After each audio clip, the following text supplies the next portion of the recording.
Did a cop chase down a teen, shoot him twice in the head over a stop for a bicycle light, and then face no charges?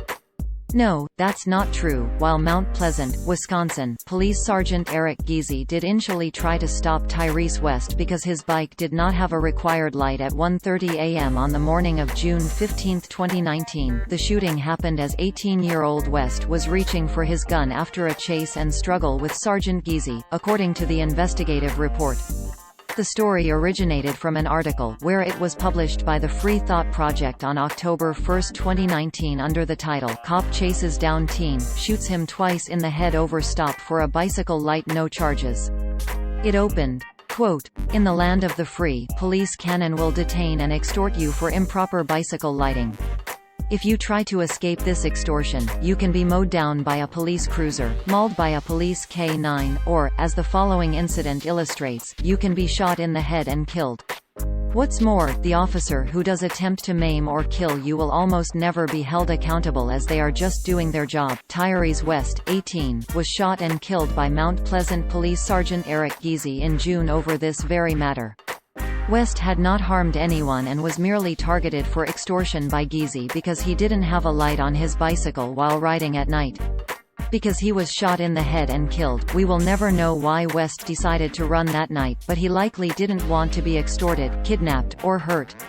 Sadly, this is what led to his death.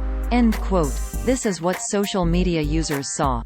This misleading story was published soon after the release of two investigative reports, the first 23 pages and the second 170-page, that detailed the fatal incident, but the article ignores the findings. Quote, "Last week, Racine County District Attorney Patricia Hansen announced that Giese was justified when he shot West in the head twice, claiming he acted in self-defense. Hansen determined that Sergeant Giese's actions in this case fall under the privilege of self-defense, and as such, no charges will be filed against Sergeant Giese in this case." Racine Police, who led this investigation, said in a statement, "How, exactly, a police officer, who was the aggressor as he initiated the stop for extortion, is able to claim self-defense when he was the one who chased down the person who was running from him, is a mystery. Unfortunately, however, it is par for the course." End quote. It would not be a mystery if the writer had included the report's findings in the story. A local newspaper, the Journal-Sentinel, did share what Racine County District Attorney Patricia Hansen said in the report, announcing she would not be charging Sergeant Giese with a crime. Quote, "His actions put Sergeant Giese at a disadvantage that he could not overcome by other means," Hansen said in an earlier 23-page report that had provided the most information yet on the circumstances surrounding the shooting. In that report, Hansen described the following: Giese in his squad car tried to stop West, who was riding a bike about 1:30 a.m. West, who was armed, did not stop, and a chase ensued. The two ended up ditching the squad and bike and running on foot. Giese believes that West threw the gun and fell to the ground near a fence in a field.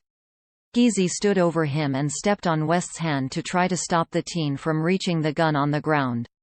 Eventually West wriggled free and had access to his gun, prompting Giese to shoot West 3 times.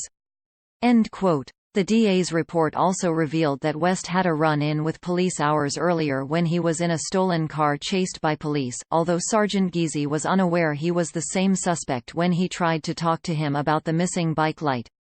Lead Stories flagged this story because it used a tragic event, the death of a young man, to generate web traffic by misrepresenting the known facts. This subheadline was especially misleading, suggesting that the teen was executed because he dared to ride a bike at night without a light. Quote, "A teen was targeted for extortion because he did not have a light on his bicycle. Moments later, he'd be executed with 2 bullets to the head." End quote. NewsGuard, a company that uses trained journalists to rank the reliability of websites, describes the freethoughtproject.com as, quote, "A site whose stated mission is to foster the creation and expansion of liberty-minded solutions to modern-day tyrannical oppression." The site has repeatedly published misleading information and headlines. End quote. According to NewsGuard, the site does not maintain basic standards of accuracy and accountability. Read their full assessment here. We wrote about the Freethought Project.